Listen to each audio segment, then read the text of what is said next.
So Pradeep ji, the election commission has ruled. By the way, this is for the production team. Why am I getting that blue strip in between the scrolls and our picture? I mean, what is going on?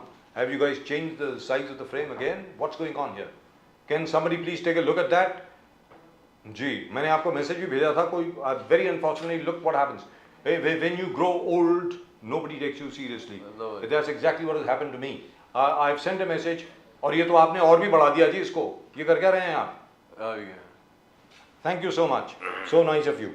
So Pradeep ji, the MSP is one thing which is really going to help the Congress. जो उन्होंने बोला ना कानून लाएंगे MSP के लिए, मैं उम्मीद करता हूं that they stick to it. कि ऐसा नहीं है कि हिल जाए वहां से. Let's go ask Mr. Bharat Singh. Bharat Singh ji नमस्कार. जी नमस्कार. नमस्कार सर. नमस्कार. नमस्कार. बड़े दिनों के बाद आपसे मुलाकात हो रही है. आप बहुत बिजी हैं, मैं मानता हूं.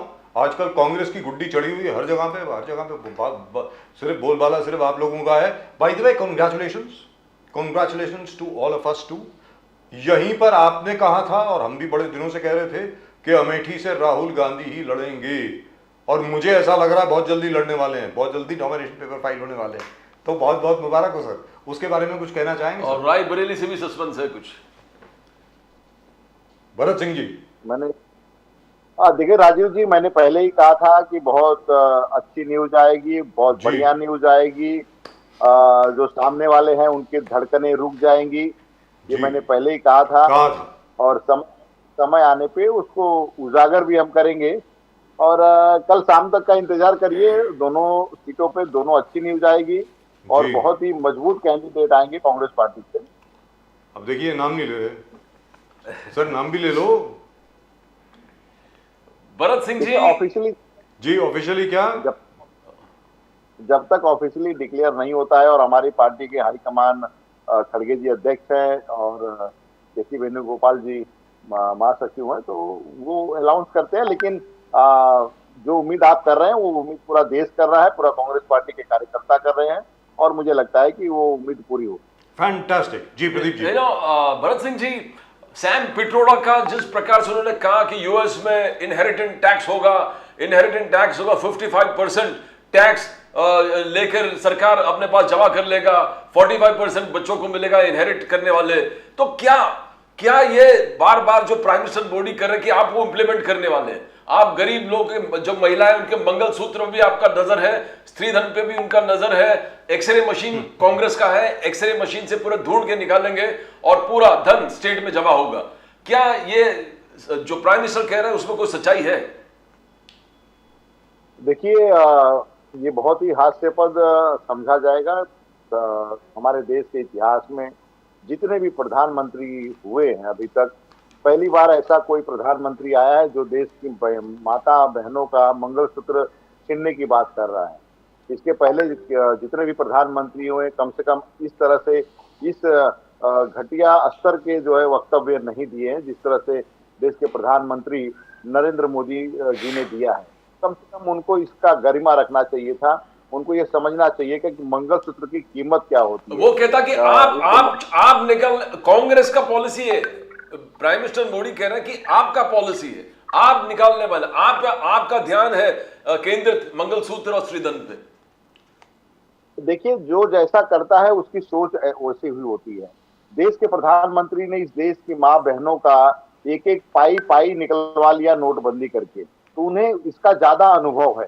कांग्रेस पार्टी ने कभी इस तरह से तो नहीं किया है. हाँ, कांग्रेस पार्टी के नेता श्रीमती इंदिरा गांधी, आप याद करिएगा कि जब लड़ाई हुई थी और उस समय उन्होंने अपना पूरा गहना दान कर दिया था, और पूरे देश की मुझे लगता है बहुत सारी माताएं बहनों ने उस समय जो है दान किया था.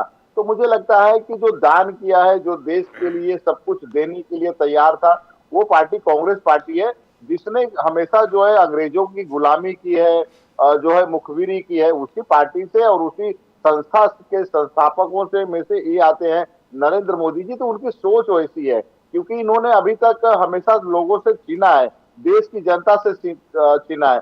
जैसे कि मैं सुन रहा था कि राजीव जी बैठे थे, भाजपा के प्रवक्ता, शिवसेना के प्रवक्ता बैठे थे, जब उन्होंने कहा कि 8,000 रुपए की कुछ बात आई, तो मैं इतना ही सुना कि भैया 8,000 वो तो महीने का दे रहे हैं, आप साल का 6,000 रुपया दे के तो ढिढोरा पेट रहे थे.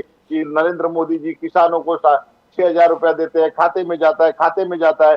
अरे हम तो महीने का जो है खाते में 8,000 डालेंगे तो इनको इतना टेंशन आ गया है। देखिए सारा मामला यहाँ फंस गया है।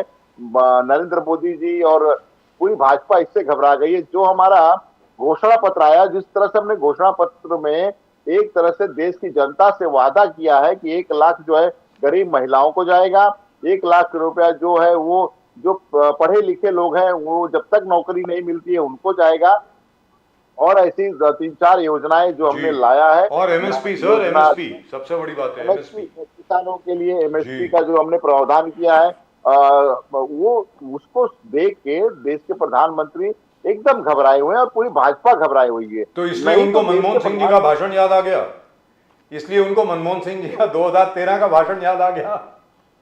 उनको अब सब याद आएगा। आप देखिएगा पहले फेज के चुनाव में जिस तरह से मुझे लगता है भाजपा को एक 15-20 सीट तक ही मिल रही है। 102 सीट पे 15-20 के ऊपर ही सिमट रही है भाजपा। मैं बता रहा हूं आपको, देख लीजिए, ये भी एकदम जोड़ लिख के रख लीजिएगा। 15-20 से ऊपर नहीं जा रहे हैं। और उनके अपने जो है सूत्र ये बता रहे हैं, जो उन्होंने सर्वे करवाया है वो बताया। उसके बाद डायरेक्टली प्रधानमंत्री ने अपना पूरा रुख है ना वो चेंज कर दिया है। और रुख चेंज कर दिया है 2 चीज पे, कि देश की महिलाओं का, माता बहनों का मंगलसूत्र गिरवी हो जाएगा। उसके बाद में सीधा सीधा एक देश का प्रधानमंत्री कम से कम इस स्तर तक नहीं बोलना चाहिए। मुझे लगता है कि गरिमामय पद है, पोस्ट है, उस पद पे जो बैठा है देश की हर जात वर्ग के लोग उनके अपने होते हैं, लेकिन पहला देश का प्रधानमंत्री है जो एकदम सीधा ये कहता है कि मुसलमानों को दे दिया जाएगा। अरे भाई, देश के मुसलमान भी इसी देश के लोग हैं, इसी देश के वोटर है, जो आपको भी शायद वोट करते होंगे। आप इतना घबराइए मत, इतना परेशान मत होइए। हम अभी तुरंत जेल वोल में नहीं डालने वाले हैं। अभी समय है, वक्त है, 4 महीना, 2 महीना, 1 महीना, 1.5 महीना है, अभी रुकिए, उसके बाद सब पता चलेगा। पर भरत सिंह जी, धर्म निरपेक्षता, सेक्युलरिज्म, कांग्रेस बीजेपी का कहना है कांग्रेस हमेशा धर्म निरपेक्ष का बात करते हैं, सेक्युलरिज्म का बात करते हैं। और सेक्युलरिज्म बात करते करते मनमोहन सिंह जी का वो स्टेटमेंट आता है कि इस देश का रिसोर्सेज पहले हक मुसलमानों का है। तो क्या ये अन्याय नहीं है पूरे देश को, पूरे जो हिंदू मेजॉरिटी है, अलग अलग बाकी जितने रिलीजियस है, उन पे क्या अन्याय नहीं है जब आप सिर्फ मुसलमानों की बात करते हो? यही बीजेपी का कहना है, यही नरेंद्र मोदी जी का कहना है कि आप सेक्युलरिज्म की बात करते हो, फिर आप मुसलमान का बात बीच में डाल देते हो। तो ये अपीसमेंट, तुष्टीकरण कब तक चलता रहेगा? देखिए नाम्बियार जी, 2 चीज आपने जोड़ा इसमें। पहला कि मनमोहन सिंह ने जो बयान दिया था, उस पूरे बयान को आप पूरा बयान कहिए, एक बीच का कटिंग करके उसको जो है पैच करके मत बताइए। ये देश के प्रधानमंत्री ने वो जो बीच का कटिंग है कि देश के मुसलमान, उसके पहले उन्होंने कहा कि जो आदिवासी है, जो ST/SC है, जो OBC है, उसको लेते हुए देश के मुस्लिम और माइनॉरिटीज की भी बात की थी। तो जब पूरा कहेंगे तब जाके वो लगता है कि वो क्या कह रहे थे। और उस वक्तव्य को एक कट करके, पेस्ट करके उसको जो है देश के प्रधानमंत्री जनता के सामने, देश के सामने ला रहे हैं। तो मुझे लगता है ये कहीं ना कहीं गलत है। और दूसरी चीज, आपने कहा एक विशेष जाति धर्म को, आप बताइए कहीं भी 2013 की बात को, 2013 से लेकर 2014 में जब इनकी सरकार आई है, ये 10 साल में नरेंद्र मोदी जी या भाजपा ये बताए कि हमने जो है सभी जाति धर्मों को लेके चला है कि सिर्फ विशेष करके एक वर्ग को लेके चला है? भाजपा ये क्यों कहने में शर्म कर रही है कि सिर्फ और सिर्फ जो है हम एक विशेष वर्ग के लिए है? ये खुल के देश के प्रधानमंत्री क्यों नहीं कह रहे हैं? आज भी जब वो कह रहे हैं, ये पहले पेश के चुनाव होने के बाद हार के डर की वजह से मुसलमानों को सब बांट दे देगी। आप ये कह दीजिए ना कि मुसलमानों के साथ मैं नहीं हूं, देश का प्रधानमंत्री जो था मैं अब नहीं हूं, ये भी तो कह दीजिए ना। देखिए दोनों बातें अलग अलग है। देश हमारे जो प्रधानमंत्री उस समय मनमोहन सिंह थे, पूरे बात को अगर आप देखेंगे, तुष्टीकरण की राजनीति आप पे आरोप है भरत सिंह जी। तुष्टीकरण की राजनीति में आप पूरे डूबे हुए हो, हमेशा तुष्टीकरण करते हो, अपीसमेंट। वो ये कहते हैं कि तुष्टीकरण की राजनीति कांग्रेस करती है। हम तो शायद हो सकता है उनकी नजर में तुष्टीकरण कर रहे हैं, ये तो पूरे देश में दुष्टीकरण की राजनीति कर रहे हैं। पूरा एकदम देश की जनता को क्या समझते हैं पता नहीं, हिंदू मुसलमान में जोड़ देते हैं, मंदिर मस्जिद में जोड़ देते हैं। अरे मैं फिर कह रहा हूं कि जिस पद पे आप बैठे हैं, जिस कुर्सी पे आप बैठे हैं, वो बहुत ही गरिमामय पद है। कम से कम उसका ख्याल रखिए, उसका मान सम्मान रखिए। आपके प्रवक्ता बोलते, आपके नेता बोलते तो समझ में आता। भरत सिंह जी, पहले शमशान और कब्रिस्तान की बात हुई थी कि कब्रिस्तान में बिजली आ जाती है, शमशान में नहीं आती है। ईद वाले दिन बिजली आ जाती है मुसलमान इलाकों में, दिवाली के दिन बिजली नहीं आती, ये सब भी कहा गया था पिछले चुनाव में। लेकिन यहाँ पर दो चीज़ें हैं। पहले एक सवाल पूछ लेता हूँ, उसके बाद दूसरे पे आऊँगा। डॉक्टर सुब्रमण्यम स्वामी का आज भी एक नया इंटरव्यू आया है जिसपे उन्होंने चाइना के ऊपर बहुत बड़ी बात करी है। उन्होंने कहा कि भाई 4300 के करीब हम लोगों की ज़मीन जो है वो चाइना हड़प चुका है, इसके ऊपर कोई बात नहीं कर रहा है।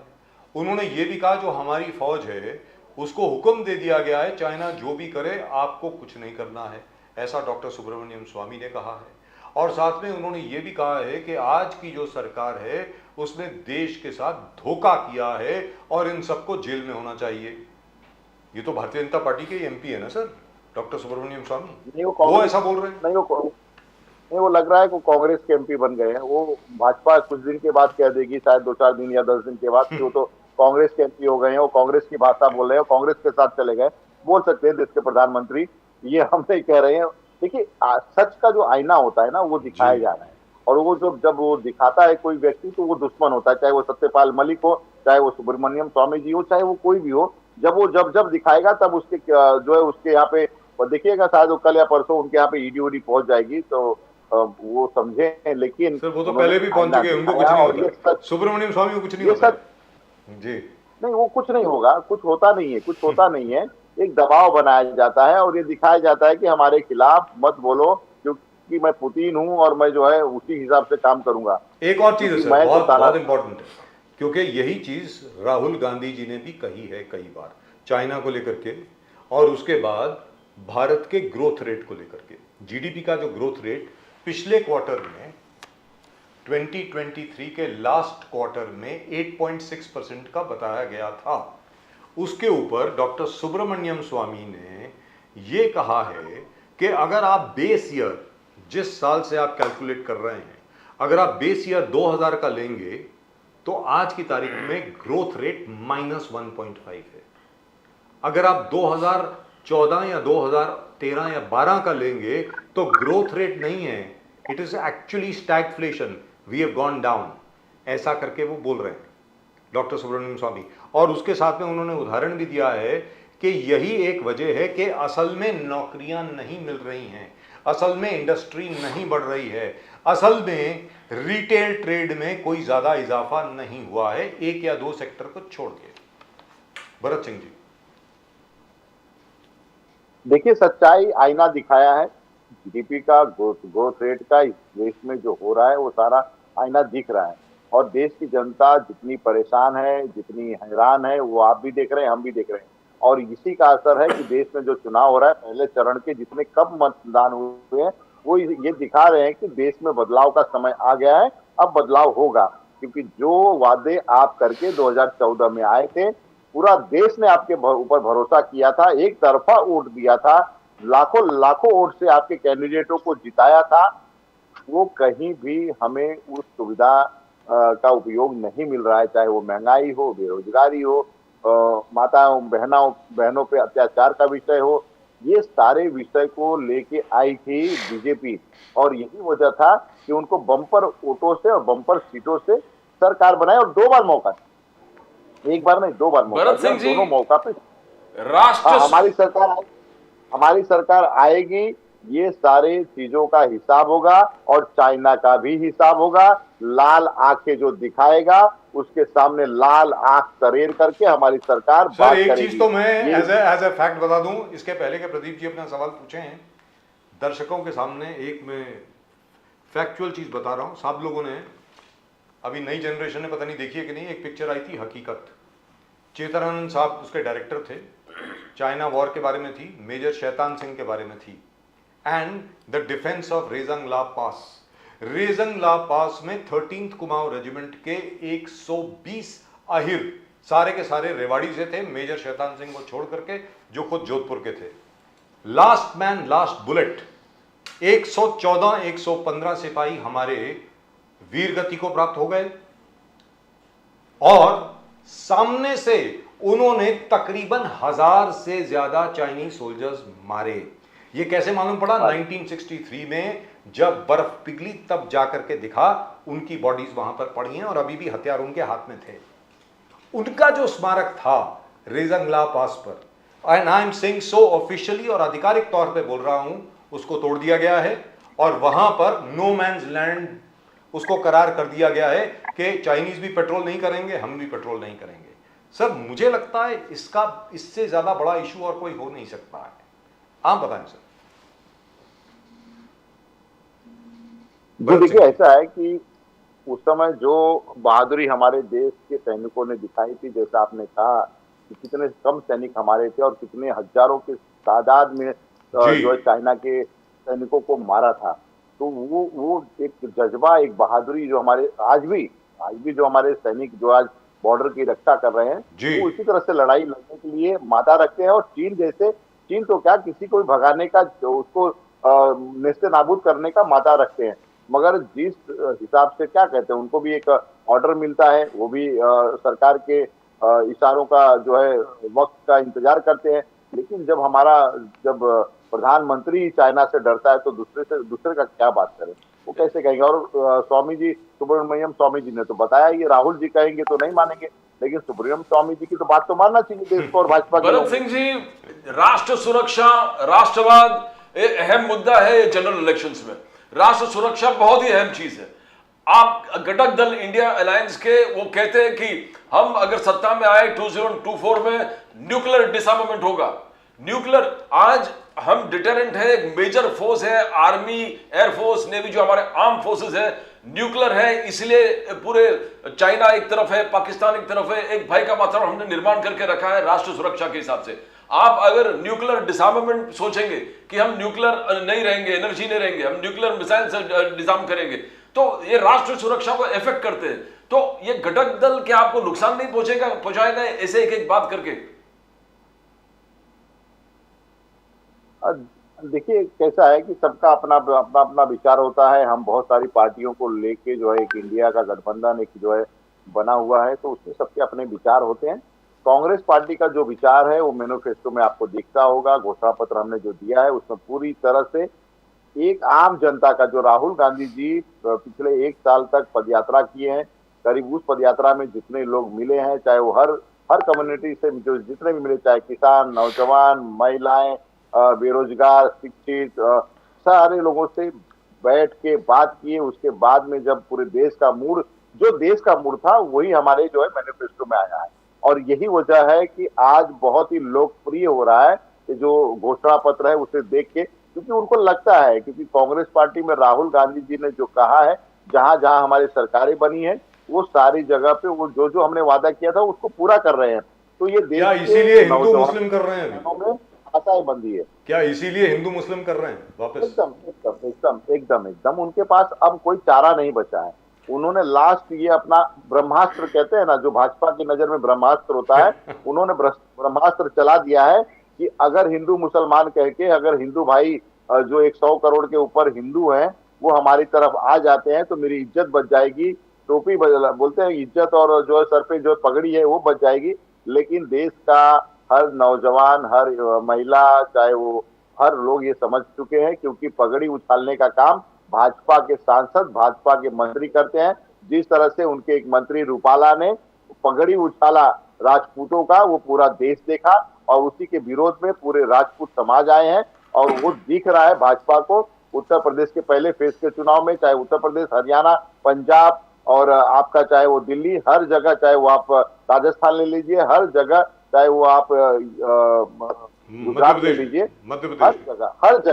हर जगह मध्य प्रदेश ले लीजिए, हर जगह आपको बता रहा हूं कि भाजपा को बहुत तगड़ा झटका लगा है। अगर ये 20 सीट अगर 102 में पा जाए ना तो बहुत बड़ी बात है। 400 चिल्ला रहे थे राजू भाई, शायद मुझे लगता है कि पिछली बार जब मैं आपके साथ बैठा था तब भी मैंने कहा था कि 150 ये पार नहीं हो रहे हैं, बहुत जाएंगे तो 150 जाएंगे। और पूरी इनका एनडीए का जो घटक दल है वो 200 को छूते छूते पसीना आ जाएगा इनको, 200 अगर ये पूरा एनडीए मिलकर बना ले तो। मैनिफेस्टो में तुष्टीकरण कांग्रेस का भी, बीजेपी का, मोदी साहब का कहना है कि आपका भी जो मैनिफेस्टो है मुस्लिम लीग से बहुत मिलता जुलता है। आज शरद पवार साहब ने भी जो मैनिफेस्टो निकाला उसमें भी तुष्टीकरण का एकदम गुहारा, बार बार तुष्टीकरण की राजनीति और पॉलिटिक्स। सीए पर विचार है, एनआरसी पर उनका विचार अलग है, बोले कि इसको चेंज करेंगे, सीए चेंज करेंगे, एनआरसी चेंज करेंगे, यूएपीए चेंज करेंगे। तो और बहुत सारे आपके दूसरे घटक दल आर्टिकल 370 को रिइंपोज करने वाली बात कर रहे हैं। तो क्या यह तुष्टीकरण नहीं है भरत सिंह जी? तो बार बार बीजेपी कह रहा है कि आप तुष्टीकरण, बोलिए बोलिए। देखिए नामलाल जी, अगर वो तुष्टीकरण की बात करेंगे तो मैं कहूंगा कि बेरोजगार हमें चाहिए। अगर वो दूसरी बात करेंगे तो बोलेंगे महिलाओं पे हमें जो है, वो जो भी अगर बोलते हैं तो हमें सिर्फ और सिर्फ इसी लाइन पे रहना है कि हमें रोजगार, महंगाई, बेरोजगारी से, ये सारी चीजों से देश की जनता को हमें जो है निजात दिलाना है। ये जो बोलना है, जो भाषण में कहना है, अपना जितना फ्रस्ट्रेशन निकालना है, जितना गुस्सा निकालना है, वो भाषणों में निकालते रहे। हम कहीं भटकने नहीं वाले हैं। हम सिर्फ एक ही चीज पे फोकस किए हैं, वो है बेरोजगारी पे, वो है महंगाई पे, वो है भ्रष्टाचार पे, वो है जो है महिलाओं के खिलाफ जो अत्याचार है उसके खिलाफ। ये सारी चीजों पे ही हमारा ध्यान है। ये जो बोलना है, जो करना है कर ले। धीरे धीरे इनके सांसद, चाहे वो निरहुआ हो, निरहुआ ने नौकरी देने की बात कह दी है। उन्होंने कहा है, निरहुआ इनके सांसद जो चुनाव लड़ रहे हैं, निरहुआ भोजपुरी के बड़े सुपरस्टार है, उन्होंने कहा है कि मोदी योगी जी से सीखिए। उन्होंने बच्चा नहीं पैदा किया, और इसलिए नहीं किया क्योंकि देश की बेरोजगारी को देखते हुए उन्होंने पैदा नहीं किया। अगर पैदा करते तो शायद उनको रोजगार देना पड़ता, तो इससे अच्छा रोजगार भाजपा दे नहीं सकती। दूसरे इनके एक सांसद जो लड़ रहे हैं, वो लल्लू सिंह, वो ये कह रहे हैं, बयान दे रहे हैं कि 272 सीट से कुछ नहीं होने वाला है। अगर आप 400 सीट देंगे तो हम संविधान बदल देंगे। 2 हो गए। तीसरा इनकी नवनीत राणा है, वो ये कह रही हैं कि मोदी की कोई हवा नहीं है, जो हवा है वो मेरी हवा है। 2019 में मैं इंडिपेंडेंट जीती थी, इस बार मोदी की लहर खत्म हो चुकी है, तो आप मुझे जिताइए। तो इसी तरह से बहुत सारे ऐसे बयान जो इनके नेता दे रहे हैं, और हमें कुछ बोलने की जरूरत नहीं है। सिर्फ और सिर्फ हमारा पूरा फोकस देश के जो है वो बेरोजगारी पे है, अच्छी खबर देने वाले हैं। कल आप हमें अच्छी खबर देने वाले हैं अमेठी और रायबरेली से। जी जी, कल आपको शाम को, मुझे लगता है कल शाम तक आपको चैनल पे मिल जाएगा खबर। और मुझे अभी दूसरे एक चैनल पे जाना है, तो मैं thank you so much sir, thank you very much, always a pleasure talking to you. नमस्कार sir, thank you. So Pradeep ji, the election commission says Jai Bhavani जय शिवाजी। अगर आपने सिर्फ बोला है तो ठीक है, लिखित में नहीं कर सकते, मतलब पोस्टर में नहीं लिख सकते, ऐसा कहा है इलेक्शन कमीशन भी। I think every day they are filled with loads of complaint. That's right. आज तो वो उन्होंने ये कहा कि भैया अगर हम लोग जय भवानी नहीं बोल सकते तो वो लोग जय श्री राम कैसे लिख रहे हैं? क्योंकि वो पीयूष गोयल का जो फ्लोट था, उधर स्टेज भी था, उसके ऊपर लिखा हुआ था जय श्री राम, जो राम को लाए हम उनको लाएंगे। यस, ऐसा जो राम को लाए हम उनको लाएंगे। जी बिल्कुल। तो मतलब दोनों तरफ कानून तो एक ही होना चाहिए ना। अगर वो श्री राम की बात कर रहे हैं, यहाँ माँ भवानी की बात हो रही है, और माँ भवानी के साथ तो छत्रपति शिवाजी महाराज का नाम हमेशा ही जुड़ा हुआ है। माँ भवानी तलवार जो है उनकी, ये कहा जाता है कि तुलजा भवानी ने खुद अपने हाथों से दी छत्रपति शिवाजी महाराज को। तो महाराष्ट्र में तो कोई किसी को जय भवानी जय शिवाजी कहने से रोक नहीं सकता है, भले वो इलेक्शन कमीशन हो या कोई और कमीशन हो। सीधी सादी बात है, अगर कोई रोकेगा तो उसको मुंह की खानी पड़ेगी। God bless you sir. Yes sir. ये देखिए, इलेक्शन कमीशन के का नाम लिया और आपको छींक आ गई है, इसका मतलब कुछ गड़बड़ है। बिल्कुल गड़बड़ है। I hope we are able to get Mr. Ganesh Khankar very shortly. Hey, do we have Mr. Khankar on the line? All right. So we'll just get him. I'm sure we'll just get him in just a minute. So Pradeep ji, good news in terms of the fact that as far as Mr. Rahul Gandhi is concerned, Rahul Gandhi is going to be filing his nomination, hopefully from Amethi very, very shortly. And there will be a contest finally between Smriti Irani and Rahul Gandhi. That would be wonderful. That would be really and truly wonderful. I would love to see that. I mean, he needs to. But I also believe that if you're fighting for Wayanad, why need to fight for Amethi? And so, ठीक है, Raebareli, if Priyanka Gandhi wants to fight, it's good. But why? आप दो जगह से क्यों fight कर रहे हैं? ठीक है, क्योंकि इसलिए and the question will then arise कि आप वायनाड छोड़ेंगे कि अमेठी छोड़ेंगे? क्योंकि एक जगह तो आपको छोड़नी पड़ेगी। और फिर दोबारा वहां पर बाईपोल होगा। जो भी है, अगर आप जीत गए तो, अगर आप देखो सर, केरल में Rahul Gandhi factor is a big factor. It's a very big factor. Ever since he fought from there, the Congress got and allies 15 15, 19 and allies together 19 out of 20 seats. Yes, He has really shaken up the Pinarayi Vijayan government. that's right. They are afraid of the way he is functioning. So they are having onslaught against him.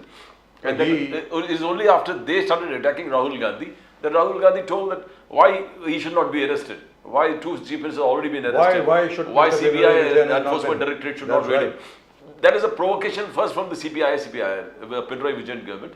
And then after that Rahul Gandhi retaliated. But he has been a major factor where he's been able to rally the entire Congress with him. This has never happened. I mean, एक sweep जिस प्रकार से हुआ. देखिए साहब, केरल में 20 सीटें, Pradeep ji. Yes, sir. 20 seats and they're going to the polls tomorrow. Uttar Pradesh में भी कांग्रेस को कितनी मिली है? 17 सीट तो लड़ रही है कांग्रेस. तो मतलब they have a bigger stake in Kerala than they do in Exactly. in Yes. सीधी सादी बात है. और उसके बाद भी अब उसके I remember somebody from, I think it was the Samajwadi Party, one gentleman from the Samajwadi Party from Gorakhpur, a very articulate gentleman who always comes on the show. उन्होंने ये कहा था कि पहली बार ऐसा हुआ है कि कांग्रेस जो है सेंसिबली काम कर रही है, उत्तर प्रदेश के ऊपर अपनी एनर्जी वेस्ट नहीं कर रही है. उत्तर प्रदेश उन्होंने समाजवादी पार्टी के पास छोड़ दिया है, आप देखिए. और वो कॉन्सेंट्रेट कर रहे हैं, फोकस कर रहे हैं अलग अलग जगह पर. But now the problem is, if Rahul Gandhi is going to fight from Amethi, once again the entire attention of the Congress will shift to Uttar Pradesh. Once again that means advantage BJP.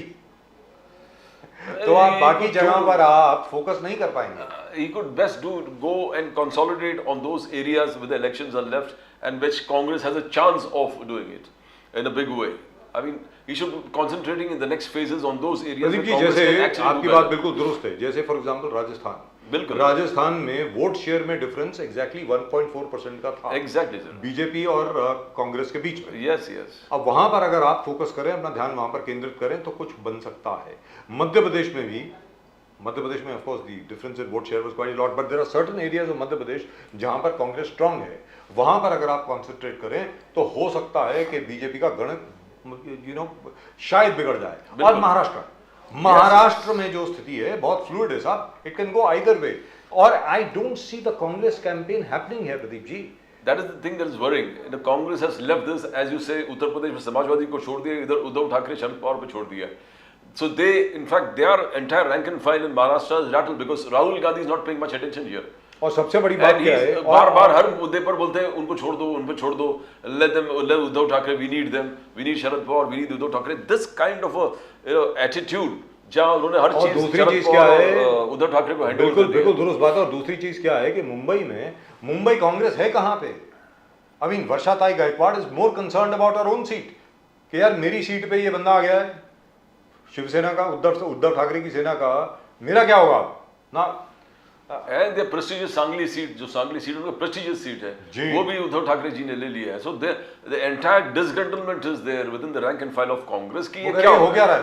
And जब भी complain लेके high command के पास जाएंगे, high command send them back, just no deal with them and we need their support. It is as if they have surrendered. Yes, exactly.